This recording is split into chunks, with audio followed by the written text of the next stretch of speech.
जय श्री कृष्णा। हम कृष्ण भगवान जी को हमारी क्लास ऑफर करते हैं। धन्यवाद कृष्ण भगवान जी। और हमारे बुरे कर्मों को माफ करे कृष्ण भगवान। तो हम कर रहे हैं चैप्टर 17, श्लोका 23। तो अब कृष्ण भगवान जी बता रहे हैं ओम तत्सदिति के बारे में। अभी मेन गेट बंद कर। ओम तत्सत जो हम है ना लास्ट में बोलते हैं ना, हर अध्याय के लास्ट में, तो उसका हम्म। क्या अर्थ है। ओम तत्सत हम क्यों कहते हैं। श्लोका 23 में कृष्ण भगवान जी बोल रहे हैं कि ओम तत्सत है ना, एक बोल लीजिए दिव्य शब्द है, दिव्य अक्षर है, ब्राह्मण है ना, जिसको कृष्ण भगवान जी अपने डिक्शनरी में ब्राह्मण कहते हैं। ब्राह्मण तो हो गई जाति, ब्राह्मण जो सबसे शुद्ध है वो होता है ब्राह्मण। तो भगवान जी बोल रहे हैं कि ये एकदम शुद्ध है। ये जो तीन शब्द है वो ओम तत्सत, तो ये सबसे शुद्ध हम बोल सकते हैं शब्द है, अक्षर है ना। ओम के बारे में तो पहले भी कृष्ण भगवान जी ने जिक्र किया था कि ओम वो खुद है। तो इस श्लोका में बोल रहे हैं कि अब मैं आगे तुमको समझाऊंगा कि कैसे ये ओम तत्सत, इसका क्या अर्थ है। और ये एक है ना सिलेबल है जो कि दिव्य है, और ये है ना दर्शाती है आ, तीन शुभ जीवों को, जो कि है हमारे ब्राह्मण, फिर है वेदास, फिर है यज्ञ। तो भगवान जी बोल रहे हैं ये तीन भी बहुत ही शुद्ध होते हैं, प्योर, मतलब इनमें कोई मिलावट नहीं होती। ब्राह्मण होते हैं, ब्राह्मण नहीं, ब्राह्मण, जो कि सबसे ऊंची पदवी है इनकी। तो वो क्या क्या है, एक तो हमारे सारे ब्राह्मण, मतलब वो पंडित और सब बोल दीजिए, पंडित जी सारे, और फिर वेदास और यज्ञ, है ना। तो यहाँ पे कृष्ण भगवान जी कह रहे हैं कि ये ओम तत्सत, वैसे ही ये तीन, ये ओम तत्सत दिव्य शब्द है, दिव्य अक्षर बोल लीजिए। और ये तीन जो हमारे हम देखते हैं, तो ये सभी है ना सिलेबल्स है, मतलब इनसे शुद्ध, इनसे साफ, बिना मिलावट का कुछ नहीं है ना। तो ये इस श्लोका में बस इतना ही कहा है कृष्ण भगवान ने, और इसके बारे में वो आगे हमको समझाएंगे, एक एक शब्द को, ओम को भी समझाएंगे, तत् को भी समझाएंगे, और सत को भी समझाएंगे। तो ओम तत्सदिति, हम हर हर अध्याय खत्म होने के बाद कहते हैं ना ओम तत्सदिति, ओम तत्सदिति, ओम ओम तत्सत, ओम तत्सत। तो बस इसके बारे में ही बताएंगे कृष्ण भगवान जी। तो ये बहुत ही शुद्ध अक्षर है, जैसे ओम। तो अब मैं अगले श्लोका में हम डिस्कस करेंगे, जहाँ पे 24 श्लोका में कृष्ण भगवान जी ने ओम के बारे में विस्तार में बताया है। तो इसमें तो सिर्फ इतना सा कि कहा है कृष्ण भगवान जी ने कि ये जो ओम तत्सत और ये जो ब्राह्मण और वेदास और ये यज्ञ है, ये अभी नहीं बना है, शुरुआत में बना था, जब सब है ना ब्रह्मा जी निर्माण कर रहे थे धरती पे, है ना, सारे मानव जाति, सारे जीव जंतु का जब निर्माण कर रहे थे, तब ये भी निर्माण में आया। ओम तत्सत निर्माण में आए, ब्राह्मण सबसे पहले, मनुष्य से सबसे पहले ब्राह्मण निर्माण में आए, उसके पहले, उसके बाद वेदास आए, उसके बाद यज्ञ आया, फिर मनुष्य, मनुष्य सबसे लास्ट में आए। इसके पहले भगवान जी ने, ब्रह्मा जी ने बहुत सारी और भी शुद्ध और दिव्य शक्ति, प्योर चीजों का निर्माण किया था, है ना। बाद में मनुष्य आए, उन्होंने मनुष्य का निर्माण किया, मनु का। फिर मनु को दिया गया कि अब तुम आगे अपनी जाति को और आगे फैलाओ।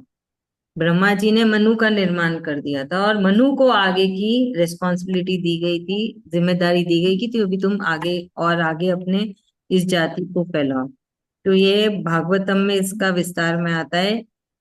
तो यहाँ पे तो यही है कि कृष्ण भगवान जी ने ब्रह्मा जी को निर्माण करने को कहा, फिर ब्रह्मा जी ने बहुत कुछ निर्माण किया, तब इसका भी निर्माण हुआ। ओम तत्सत या ओम तत्सदिति बोल दीजिए। और फिर ब्राह्मण, वेदास और यज्ञ। तो यज्ञ करना भी बहुत शुभ होता है। कभी कभी अपने घर में यज्ञ करा लेना चाहिए, चाहे साल में एक बार ही। ऐसा नहीं है कि आजीवन एक यज्ञ कराया हो गया, ऐसा नहीं होता है। हम हमारा बर्थडे हर साल सेलिब्रेट करते हैं ना, खुशियां मनाते हैं, साल शादी की सालगिरह मनाते हैं, वैसे ही साल में एक बार एक यज्ञ कर लिया तो एक शुद्धता हो जाती है, क्योंकि इसमें बहुत ज्यादा पॉजिटिविटी होती है। फिर वेदास, वेदास तो आप गीता पढ़ ही रहे हैं। फिर जब आप यज्ञ कराओगे तो पंडित जी आएंगे, ब्राह्मण तो घर पे आएंगे, तो उनको आप दान दक्षिणा और सब हो ही जाएगा। तो ये सब शुद्ध है, शुद्ध चीजें हैं। तो जब पॉजिटिविटी है, बोल दीजिए सिंपल भाषा में, तो जब ये पॉजिटिविटी करेंगे तो अपने पास, अपने अंदर, अपने चारों तरफ भी पॉजिटिविटी, शुद्धता, प्योर दिव्य शक्तियां घूमेगी। ठीक है, चलिए अभी इसको रक्षा आंटी समझाएंगे। हाँ। अ, कृष्ण भगवान जी इस श्लोका में तीन चीजों के बारे में बताते हैं। जैसे ओम तत्सत इति है, जो शुद्ध है, वैसे ही ब्राह्मण ब्राह्मण वेदा और यज्ञ, ये तीन शुद्ध है। और ये बहुत पहले से, मतलब अभी से नहीं, बहुत पहले से उनका निर्माण हुआ है। सबसे पहले ब्राह्मण, वेदा और यज्ञ का निर्माण हुआ है, फिर मनुष्य का निर्माण हुआ है। और ये जो है वेदा, तो मतलब हम जो पूजा पाठ और भगवत गीता पढ़ते हैं, वो उस वेदा हो गए। लेकिन यज्ञ हमने साल में एक बार तो भी करना चाहिए। यज्ञ करने से बहुत शुद्धता होती है और पॉजिटिविटी आती है। यज्ञ करने से फिर वो हम ब्राह्मण को भी बुलाते हैं, उनको यज्ञ करते हैं तो दान दक्षिणा देते हैं। तो वो भी हो जाता है। इसीलिए जो है कि हमने साल में एक बार तो भी यज्ञ करना चाहिए।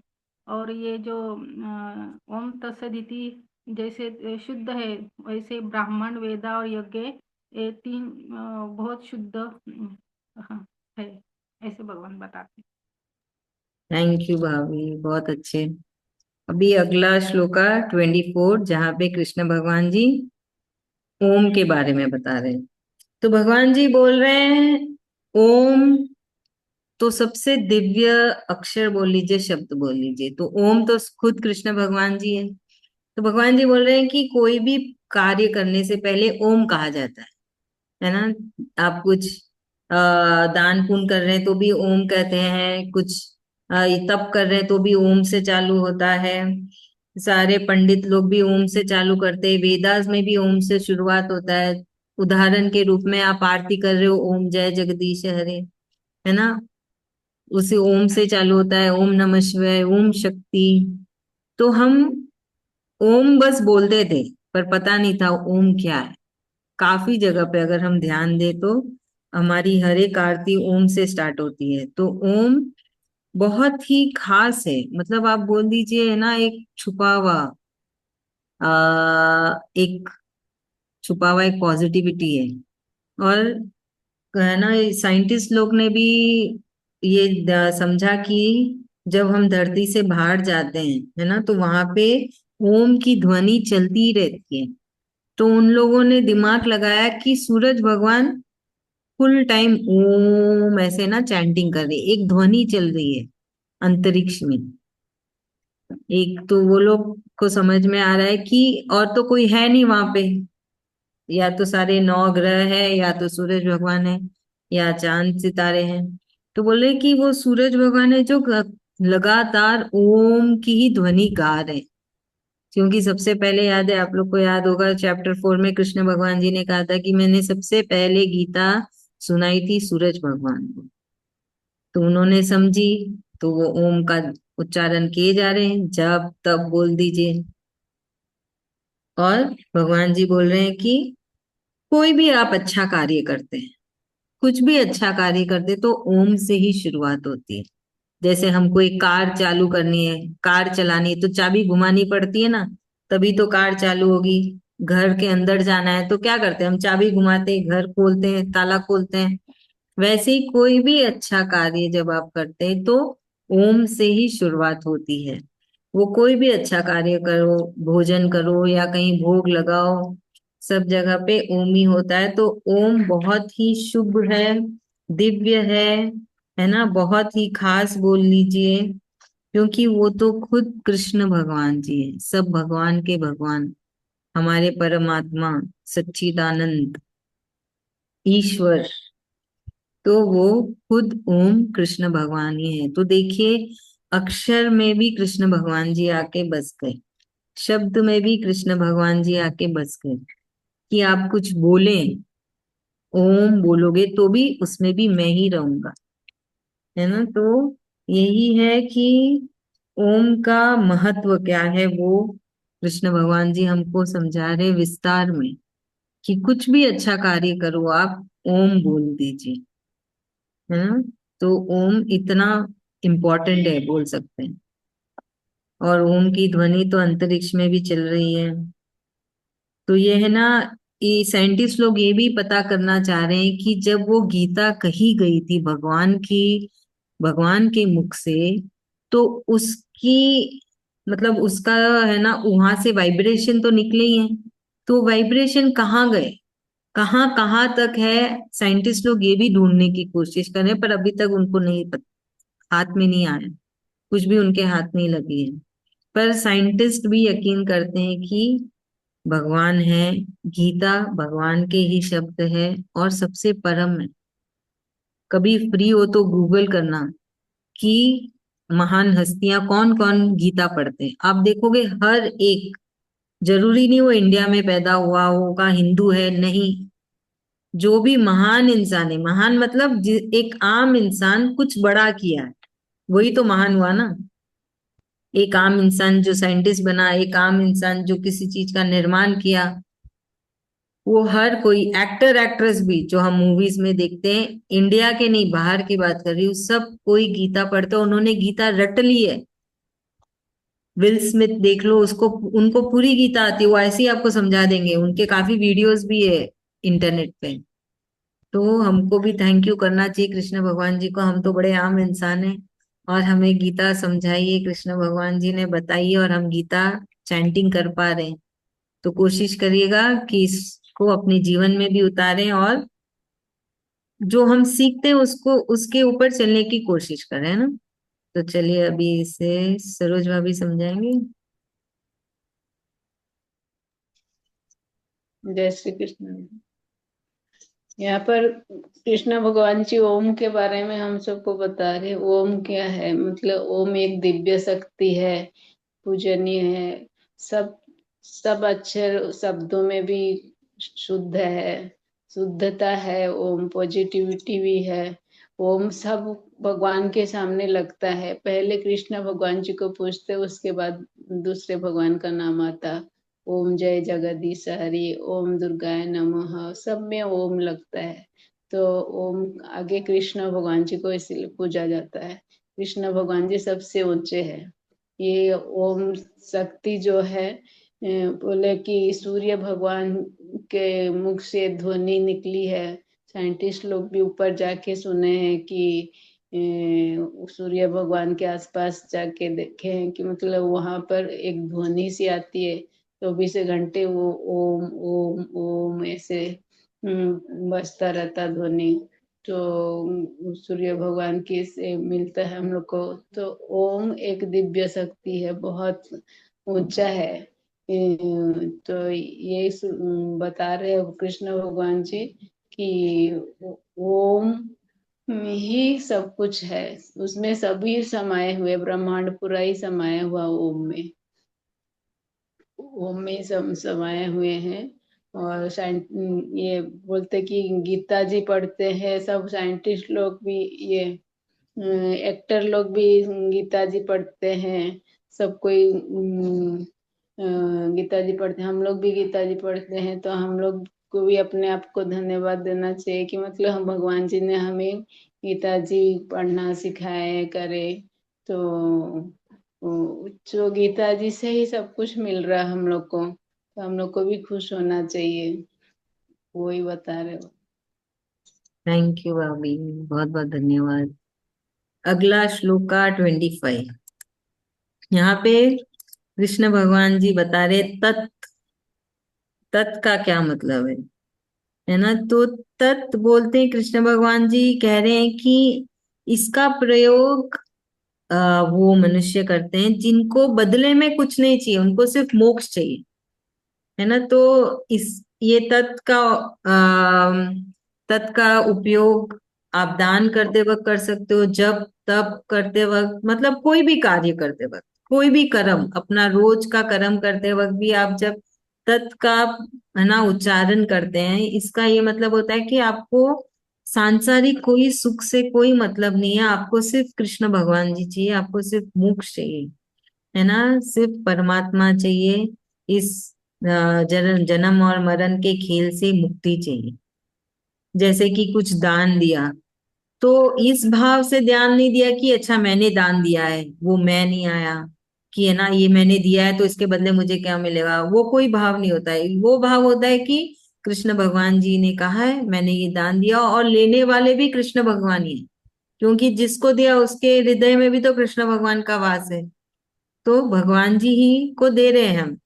तो ये भाव होता है, ये विचार होते हैं। तो जब ऐसे भाव और ऐसे विचार हो तो आप मोक्ष के तो एकदम करीब है। हमें पूरी गीता में कृष्ण भगवान जी यही तो कहते आए हैं कि सामान्य रहे, बदले में क्या मिलेगा, मुझे कैसे होगा, ये सब नहीं सोचना है। संसार में रहते हुए संसार की चीजों में नहीं फंसना है ना? उम्मीद नहीं होनी चाहिए, आशाएं नहीं होनी चाहिए, बस कार्य करते रहना है, कार्य करते रहना है, अपना काम करना है, कृष्ण भगवान जी को याद करना है। तो भगवान कृष्ण भगवान जी यही फिर से इसी में यही डाल रहे हैं कि तत् शब्द का, है ना, उच्चारण प्रयोग ये ऐसे योगी करते हैं जिनको मोक्ष चाहिए। और जब आप तत् बोलते हैं तो आपके मन में यही भाव और विचार है कि कुछ भी कर रहे हैं, सिर्फ कृष्ण भगवान जी की सेवा कर रहे हैं, हम कुछ नहीं कर रहे, मैं कुछ नहीं कर रहा हूँ, कृष्ण भगवान जी बोल रहे हैं और मैं कर रही हूँ या कर रहा हूँ। सब कुछ, चाहे आप जप करा लो, चाहे लाखों का हवन करा लो, पूजा करा लो, उसमें मैं नहीं आता है, उसमें आता है कृष्ण भगवान जी, आप ही करा रहे हैं, आपको समर्पित किया, समर्पण किया, है ना? कोई नए कर्म ना बंधे, ना अच्छे ना बुरे, सारे कर्म माफ कर दीजिए, बुरे कर्म।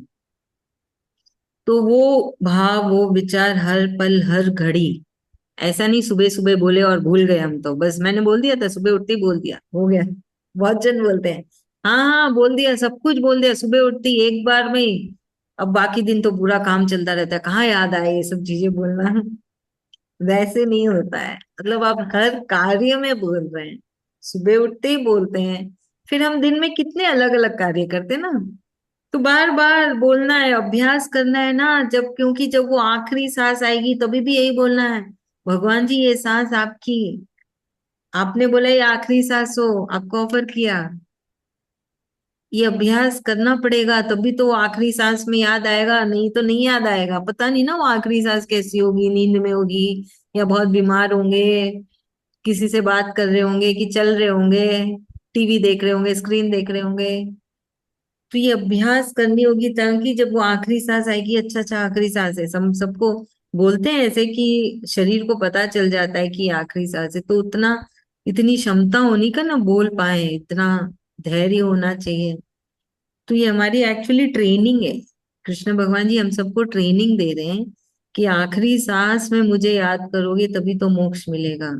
बहुत लोग बोलते हैं ना, अरे आखिरी सांस में बोल देंगे और क्या है, बहुत सिंपल है, इतना ही तो बोलना है कि कृष्ण कृष्ण ही तो करना है या राम राम ही तो करना है। इतना सिंपल होता तो हर कोई नहीं चला जाता, मोक्ष नहीं पा लेता हर कोई। नहीं है ना सिंपल, बहुत कठिन है, इसलिए तो कृष्ण भगवान इतनी ट्रेनिंग दे रहे हैं, अलग अलग तरीके से ट्रेनिंग दे रहे हैं कि चलो, अब तक मैंने जितना सिखाया वो नहीं समझ में आया तो तत्ती बोल लो तुम लोग, तत्ती करते चले जाओ, ओम ओम कर लो, कुछ तो करो, और है ना, अपने अंदर की आत्मा को फ्री कर दो, इस धरती में ना आना पड़े उसे बार बार।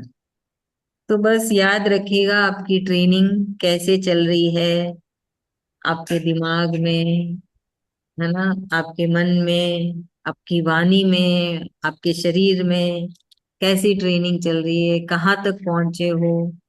तो भगवान जी फिर से याद दिला रहे हैं कि मुझे हर पल हर घड़ी याद करिए, है ना, हर पल हर घड़ी। तो इससे क्या होता है ना, एक तो मोह भी खत्म हो जाता है। कोई कोई होते हैं ना बहुत मोहित होते हैं वो लोग, मतलब हमको तो जीना है, मांगते तो भी यही मांगते हैं कि भगवान जी लंबी उम्र दे दे, मतलब कुछ भी उम्र हो, कैसी भी स्थिति में हो, कितने भी बीमार हो, बस उनको जीना है। तो वो क्या है, वो मोह है, संसार में इतना मोह है उनको कि वो समझ ही नहीं पा रहे कि, है ना, अब क्या करना चाहिए किस उम्र में। अब छोटे बच्चे से तो हम ये उम्मीद नहीं करेंगे ना कि वो उसको मोह माया नहीं, वो तो मोह माया में फंसा है अभी। पर एक होता है ना मेच्योरिटी बोलते हैं ना, कि आपका विकास हो रहा है ना, आप बड़े हो रहे हैं, बड़े उम्र से नहीं, दिमाग से बड़े हो रहे हैं, मन से बड़े हो रहे हैं, कि आपको समझ में आने लगता है चीजों, मतलब क्या वो होता है ना, एक एक 18 साल की लड़की में अलग होगा भाव विचार, और हम जैसे में अलग भाव विचार होंगे। हमने वो उम्र काट दी, समझ में आया क्या जीवन में क्या सही है क्या गलत है, कहाँ पे दिमाग लगाना चाहिए। तो हम बड़े हो रहे, हमारा हमारी उम्र बढ़ रही, ये असल में उम्र बढ़ना होता है। ऐसा नहीं कि ना 40-50 में बैठे हैं और अभी भी, है ना, मस्त 18 साल की लड़की के जैसे बर्ताव करते हैं, शौक पाल रखे हैं। फिर क्या सीखा, इतनी उम्र क्या काटी आपने, ने क्या भगवान का नाम लिया, कुछ नहीं लिया। लोग हैं 60 साल 70 साल के लोग, इतने शौक पाल के रखे वहां, पूछिए मत। फिर क्या सीखा, 70 साल तो किसको कहते हैं। तो बस धन्यवाद है कृष्ण भगवान जी का, हमारे साथ रहने का, हमारी बुद्धि सही रखने का, हमें राह दिखाने का कि सब चीज बैलेंस में होनी चाहिए, और हमारा लक्ष्य सिर्फ एक ही है, कृष्ण कृष्ण कृष्ण। हमें वो सच्चिदानंद जी चाहिए, हमें वो परमात्मा चाहिए, हमें वो सब भगवान के भगवान चाहिए, बस एक ही लक्ष्य, उस लक्ष्य में ही निकलना है। लक्ष्य होना बहुत जरूरी है ना।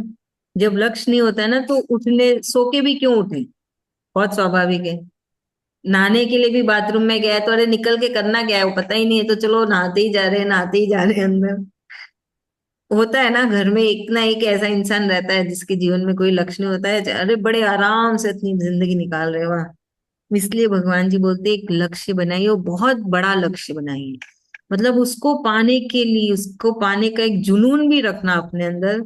और उसको, मतलब वो जुनून इतना स्ट्रांग होना चाहिए कि बस मुझे तो चाहिए ही वो।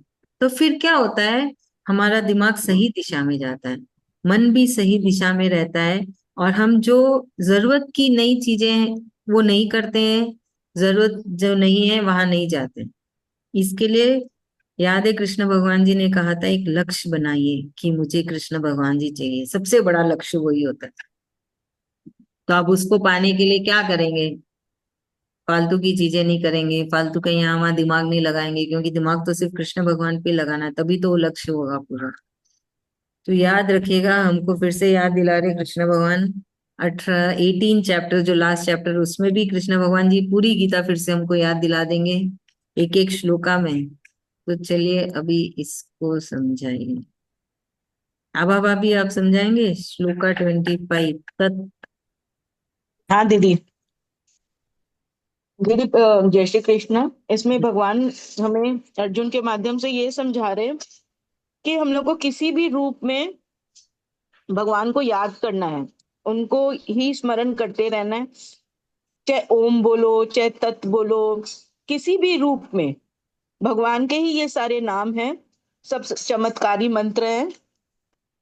तो किसी भी रूप में, किसी भी तरीके से, जो कोई पूरे दिन भी नहीं भज सकता है, किसी को समय नहीं है, लेकिन अगर वो भगवान के ये चैंटिंग भी अपने मन के अंदर चलाता रहता है, तो भगवान जी उसको समर्पण, सरेंडर भाव मान लेते हैं। और इसमें ये भी हमें सीखना है कि हमें क्या पाना है, हमारा जीवन का लक्ष्य क्या है। श्री कृष्ण हमें लक्ष्य सेट करने के लिए बोल रहे हैं। तो हमें लक्ष्य हमारा सबसे क्या होगा कि कृष्ण को ही पाना हमारा लक्ष्य होना चाहिए। तो कृष्ण को जब हमको पाना है, तो जब हमारा अंत समय आएगा, तो जो कहते हैं कि जो अंत समय हमारे जो भाव होते हैं हमको वो ही मिल जाता है। तो सब दुनिया वाले कहते हैं कि अगर अंत समय में जो मांगा वो ही बनना है हमको, तो पूरा जिंदगी पूरा साल क्यों अपना भगवान को भजने में हम बिताएं। लास्ट टाइम पे जो बोलेंगे वो ही मिल जाएगा, तो लास्ट टाइम पे कर लेंगे। लेकिन लास्ट टाइम पे वो मुंह से निकलेगा कैसे, अगर हम प्रैक्टिस में ही नहीं होंगे तो वो हमारे मन से निकल आ ही नहीं पाएगा। अगर हम विलासिता में जिंदगी जी रहे हैं तो हम उसी तरफ मरने के समय भी खींचे जाएंगे। अगर हम बहुत ज्यादा बच्चों के मोह में हैं तो अंत समय में भी हमको पहले बच्चे ही याद आएंगे। अगर किसी को बहुत धन की, ज्वेलरी की, सब चीजों की लालसा है, तो उसका मन उसी में जाएगा कि इसको कौन रखेगा, इसका कौन ध्यान रखेगा, पीछे से ये किसको मिलेगा। तो वो उन्हीं चीजों में फंस जाएगा। तो लेकिन जब कृष्ण को पाना है तो हमको सारा जीवन अपना कृष्ण को समर्पण करेंगे, तो भगवान हम पे इतनी कृपा करेंगे कि अंत समय में भी हमारे मुंह से वो ही निकले। उनको पाना इतना आसान नहीं है। और ऐसे देखा जाए तो उनको पाना बहुत आसान है। हम उनको अगर सरेंडर कर देते हैं तो वो तो बहुत भोले हैं। वो बोलते हैं अरे इसने तो सरेंडर ही कर दिया, तो उनका हाथ ऐसे ही पकड़ लेते हैं। तो दोनों ही मार्ग उनके लिए है, कि सरेंडर और भक्ति। तो सही बात। वो दोनों हम करते रहेंगे तो वो आसान भी बहुत है और वो कठिन भी बहुत है। वो हमारे भाव पे डिपेंड करता है, भगवान जी फिर हमको उसी हिसाब से हेल्प करेंगे। सही बात है, एकदम सही, बहुत अच्छे। Thank you so much. Thank you. चलिए हम आज के श्लोक का की चैंटिंग कर लेते हैं। हमने 3 श्लोका किए ना, 23, 24, 25।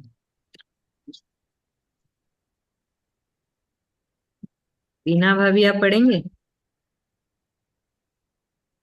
हाँ दीजिए। हाँ।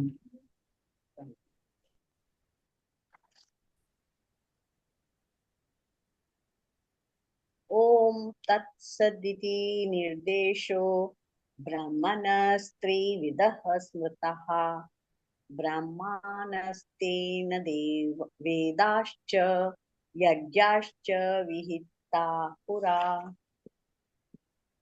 तस्मादोमित्युदाहृत्य यज्ञदानतपक्रियाः प्रवर्तन्ते विधानोक्ताः सततं ब्रह्मवादिनां तदित्यनभिसन्धाय फलं यज्ञतपक्रियाः दानक्रियाश्च विविधा क्रियन्ते मोक्षकाङ्क्षिभिः। थैंक यू भाभी। थैंक यू दीदी। आप भी समझा दीजिए, आप क्या समझे? हाँ, अम, इसमें भगवान जैसे ओम, ओम मतलब ओम खुद भगवान जी हैं। ओम एक बहुत पावरफुल वर्ड है। जैसे कि ओम हर एक मंत्र में, हर एक आरती में या फिर कहीं भी हम कुछ भी बोलते तो ओम तो सबसे पहले आता है।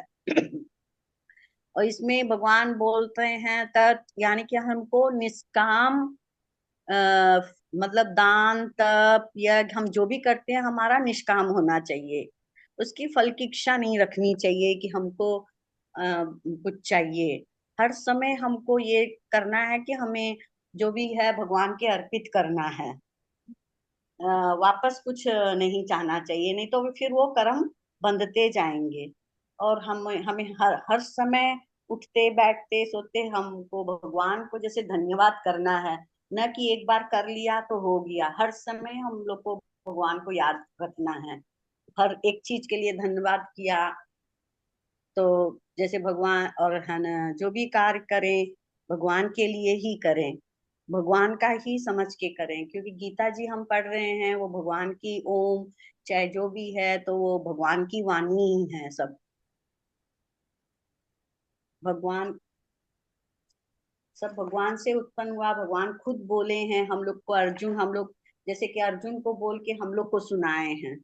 अर्जुन के माध्यम से हम लोग को सब शिक्षा दिए हैं। तो इसमें जैसे हाँ, सब कुछ हम लोग को भगवान की वाणी समझ के साइंटिस्ट लोग भी जैसे बोले हैं कि गीता जी सबसे, जैसे उन लोग भी खोज कर रहे हैं जैसे भगवान की वाणी को दूर दूर तक। सूर्य भगवान भी जैसे ओम का उच्चारण करते रहते हैं। तो ओम, ओम हमें मतलब बहुत पावरफुल है इसमें बताया है। और निष्काम कर्म करो, दान यज्ञ तप, यज्ञ करते रहना चाहिए हमें, भले साल में एक बार करो, यज्ञ भी करो, दान भी करते रहना चाहिए। सब यही सब भगवान हम समझा रहे हैं। और जो भी करें निष्काम करें, लेकिन भगवान को अर्पित करके करें, भगवान के निमित्त करें जो भी करें। सही है। थैंक यू भाभी, थैंक यू सो मच। तो बस यही है।